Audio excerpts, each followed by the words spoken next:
Welcome back to the Cumbie Show. We tell it like it is. We don't care how you feel. And we got a great game this weekend. Georgia goes on the road, their first road game of the season. They take on the Tennessee Volunteers. It's a 3:30 kickoff. I think that might slightly benefit Georgia, having that 3:30 kickoff. Nonetheless, I mean, Neyland Stadium is a very hard place to play. It's a loud atmosphere. But if you're going to be the road team, you probably would prefer that 3:30 kickoff instead of a primetime night game. But nonetheless, let's jump straight into it. We'll start with the Georgia side of things. As a Georgia fan, clearly, I'm a little bit less confident going into this game than I was at the start of the season.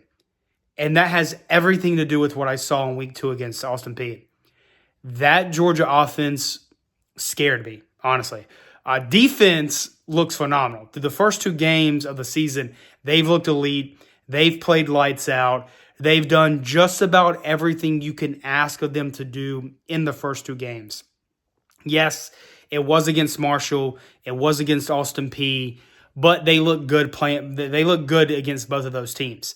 If I had to be nitpicky with the defense for Georgia, I would say it would be in the turnover and sack department. They've only got 1 interception through the first 2 games and 0 fumble recoveries and 0 forced fumbles. Want to see that number increase. You want to get more turnovers. Obviously, no matter who you're a fan of, you want your team to win the turnover margin and also more sacks. They've got 3 sacks for the first 2 games. Not horrible numbers, but you would like to see that number higher, honestly. So, but other than that, I mean, defense looks great. So, I think I love what I'm seeing from the defense. I think that if this Georgia defense keeps getting better each week, they could easily be like top 5 defense in the country. They look that good. They're fast. They're physical. They get after the ball. They've been suffocating. I think that this defense is going to leave a lot of bruises on some offenses. So defense looks good. My concern, honestly, my only concern for this Georgia team is on the offensive side of the ball, and has everything to do with what I saw with the offensive line against Austin Peay. That was horrible pass protection from the offensive line in game 2. Very concerned about that. They got to get better. Plain and simple. There's no sugarcoating it. There's no excuses for it. They got to play better as a unit. I do like what I see in the run game out of the first 2 games from Georgia. I think they have improved from last season to this season. Yes, it's only been 2 games, but I still like what I see. I think that Georgia has the opportunity to be a really good running team. Everyone knows that Georgia wants to be a run-first team, run the damn ball. So I like what I see in that department. But the pass protection from the offensive line was atrocious against Austin Peay in game 2. And if Georgia wants any hope of getting to where they want to go, achieving what they want to achieve this season, they got to get better up front. It all starts up front. And that also trickles down to all of my other concerns with this Georgia team. I feel like Gunnar Stockton did not play great in game 2. I feel like he was extremely uncomfortable. I did not like the offensive game plan. We seemed super predictable. So many screen passes, bubble screen passes. I did not like it. But I think it all starts up front. Georgia has got to get better on the offensive line, specifically in the pass protection program or pass protection department. I was shocked watching that game, and I could not understand why Georgia could not do the things they should be able to do against a team like Austin Peay. No disrespect to that team, to them, but Georgia should be able to line up and manhandle and dominate Austin Peay, and they just didn't. So that's my biggest concern for the Georgia side. They got to get better in that department. Moving over to the Tennessee, it's no question that the biggest story for Tennessee in the offseason was that Nico left. Nico, I'm about to leave you. He did leave you. He transferred to UCLA. He felt like he wasn't getting paid enough to be the starting quarterback for the Tennessee Volunteers. But got to be honest, as a Tennessee fan, you got to be feeling pretty good about yourself, all things considered. Because when I first heard that news that Nico was transferring, leaving Tennessee, I was like, that's it. That's it for Tennessee. They're going to be an 8-4, 7-5 team, and they may very well still be. We'll see how the season progresses. But Tennessee has looked a lot better than what I anticipated on the offensive side of the ball. And the funniest thing about this whole situation is Nico has not. Nico has he's looked rough. It's been bad. He's multiple turnovers. UCLA has started 0-2. So as a Tennessee fan, you gotta be feeling pretty good about yourself that you came out on top in that deal. So that's pretty good. Tennessee, like I said, has been a lot better. They looked a lot better than what I expected on the offensive side of the ball. I got some stats here. I wrote some stats down from the Tennessee side, offensive side of the ball. You're sitting at 705 total passing yards for the first two games. Now, the first two games were against Syracuse and something called East Tennessee State. Give me a break. Syracuse, although they are an ACC team, they are one of the worst ACC teams, probably one of the worst Power 4 teams there is.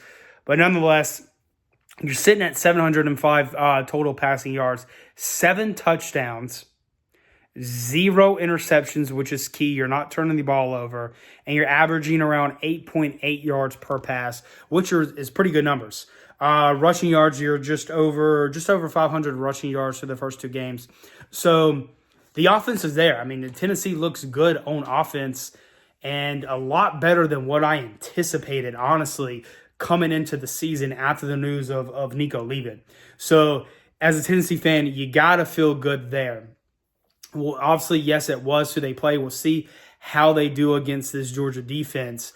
But getting into the keys of the game, what I feel like both teams need to do to get the win in this game, we'll start with Georgia, is that the first thing that I want to see from Georgia, which is my biggest concern, where all my concerns lie, is the offensive line. They got to play better. Georgia has got to go into this game and play better on that offensive line with better pass protection.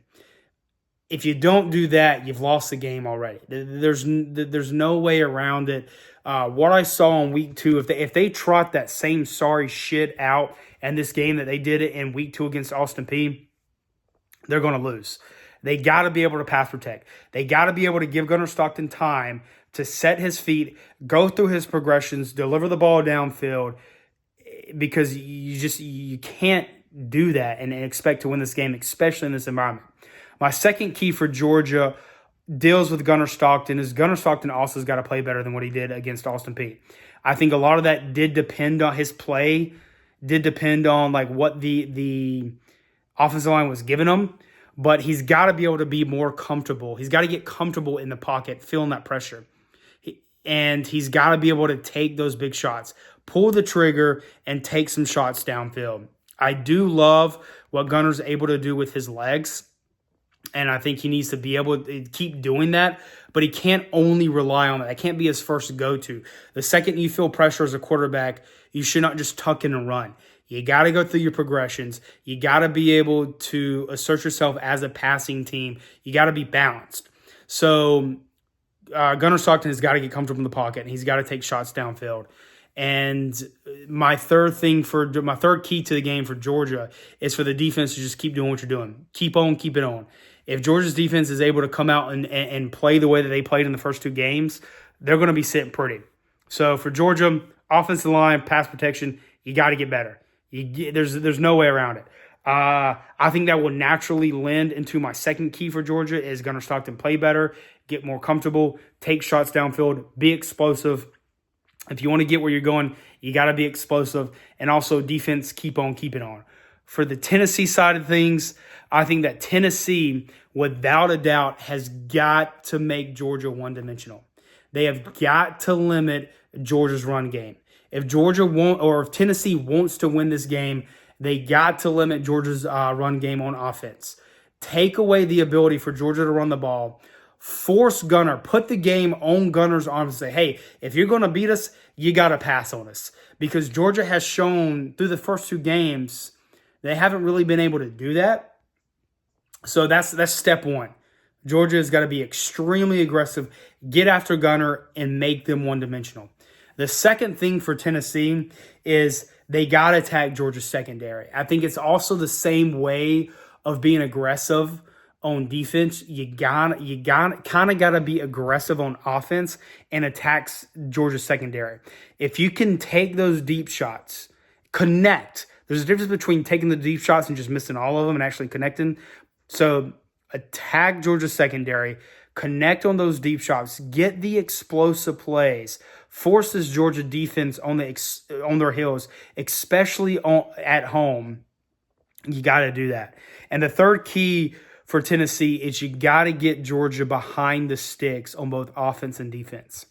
Typically, we hear getting behind the sticks on offense, but if you're able to take those shots in the secondary and attack Georgia's secondary and get this Georgia defense on their heels, you're able to control the game and control the pace of the game. If you're also able to come out on defense and get this Georgia offense on first and second down behind the sticks, force them into a first and long, a second and long, a third and long, you're going to make them uncomfortable, especially considering that you're at home. So if you're able to get them behind the sticks, you're sitting pretty. And I think if you're able to do that, it's going to be a very long night for Georgia. So those are my keys to the game for Tennessee is come out, make Georgia one-dimensional, take away the run game, attack Georgia's secondary on offense, and then get them behind the sticks. For my prediction of who I think wins this game, you can call me biased, you can call me a homer, you can call me a dumb Georgia fan, but I'm taking Georgia to win this game. I think Georgia goes on the road in a hostile environment, opening up SEC play, and they get a win on the road against Tennessee. This game, to me, reminds me a lot of the most recent games, the games in the past, the most recent games in the past. Until Tennessee can prove that they are able to beat Georgia, I can't pick Tennessee to win this game, even though it's at home for them. Kirby Smart and this Georgia team has had Tennessee's number for the past 8 years in a row, right? They've won 8.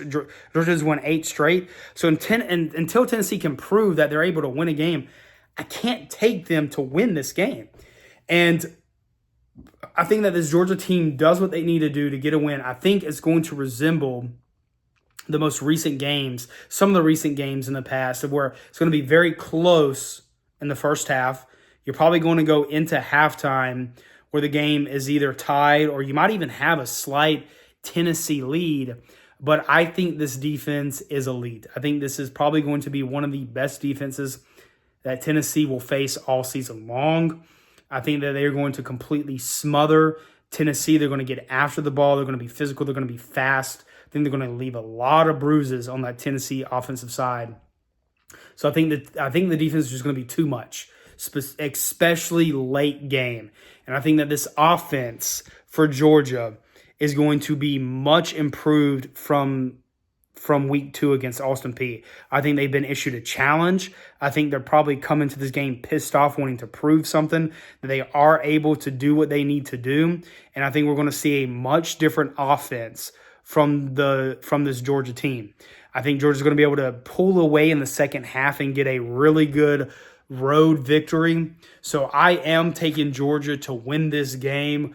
Let me know what you think. Let me know how stupid I am in the comments down below. Leave your thoughts, opinions, all that good stuff. Either way, I think it's going to be a great game, a fun game, an exciting game. I cannot wait to watch. 3:30 kickoff this weekend. It's going to be fun. Other than that, over and out.